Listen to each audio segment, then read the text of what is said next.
Hello everybody, John Craig here with Performance Plus Tennis. Are you struggling to have accuracy and control on your serve?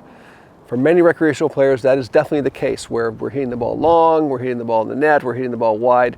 It's quite simply, we have trouble controlling the ball. In this lesson today, we're going to review the key things that occur that you can work on that are going to help you improve your serve and your accuracy performance. So let's start out by reviewing the main reasons why we hit the serve into the net. And the most common reason, of course, is that simply we're hitting down on the ball. So if your ball toss is too far in front, you're probably going to be hitting down on the ball, and the ball may not even get to the net. So it's way out in front, I swing, and I hit the net. So obviously that's a main reason why we hit the net. And certainly there's a place where the ball has to be played ideally, and anywhere forward of that, your swing is only going to be coming down.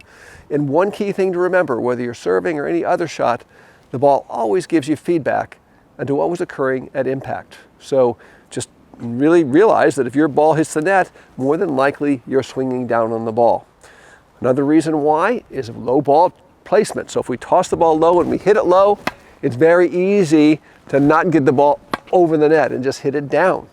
So you've got to make sure you get your ball up so that you're extending up and getting up and over so you can get that ball over. If you're hitting from a lower point, obviously chances are you're going to have a weaker motion and you're not going to have an ideal angle to get the ball up and over the net. Now, what about the ball going long? Well, a lot of the same reasons apply. So if I'm a server who's hitting low contact and my ball is going in the net, my natural compensation would be to lay the racket back, and now the ball's going long.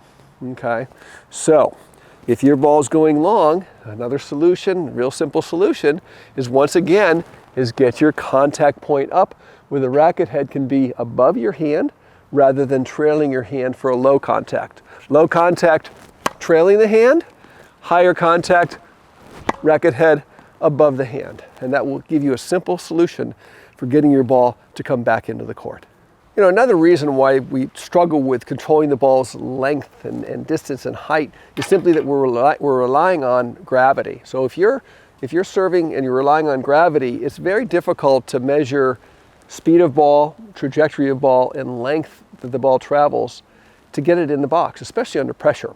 So if we're serving with a forehand grip and we've got the classic, waiter's tray position and we're going to the ball, you can get it in, and you can even get it in with maybe even a little bit more pop, but under pressure, it's very difficult to calculate that. And so what tends to happen is we tend to get tight and nervous and go, dear God, please let this one go in. And we hit it, oh, and it didn't go in. Or we say, oh my gosh, I didn't measure it just right. Oh, and it went long. But the difference between those two serves and the way it felt to me was minimal.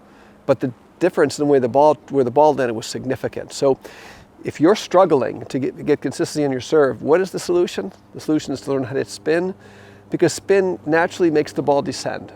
So if you can get spin on your serve, you don't have to sit there and try to measure how much or how little racket head speed to use. Oh my gosh, I gotta get that one in. Oh, and I did get it in, but my opponent crushed it because it was a lollipop serve. Instead, if you can get the spin on it, it means you can keep the racket head moving and you can get the spin to make the ball dive in the court. So in that particular case, I just accelerated on the ball, applied spin, had a trajectory that could have been a big trajectory because it had enough spin to make the ball dive down in. So that is a key component to being able to control the distance on your serve and the height and trajectory. Of course, the other variable is directional control. So if you're having trouble getting your ball to have directional control, it's usually because there's a grip inconsistency.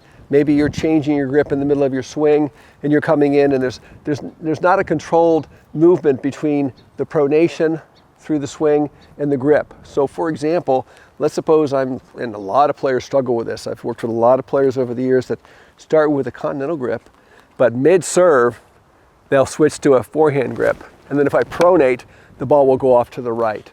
So there's a disconnect between the feeling or the rotation of the arm and the grip and the racket face angle. So make sure that you start with a certain grip and you stay with that grip. Even if you're a forehand grip, if I stay there, at least I have a chance of feeling where my racket head angle is. But ideally, of course, you're going to get rid of that forehand grip and get to a continental and then really get a professional quality serve motion. But directionally, remember this also. the ball always goes where the strings are pointing at contact. So even on a slice serve, when we're saying, teaching players to hit a slice serve and we're saying, get your strings on the 3 o'clock side of the ball, that is actually not happening. Because if I put my strings on the 3 o'clock side of the ball, it will go towards 9 o'clock, right? If we're looking at the face of a clock. So when I'm hitting a slice, my strings are still facing the general target line. The difference is that they're sliding across the ball instead of trying to curl around the ball. There's no way you can curl around the ball and send it where you want to.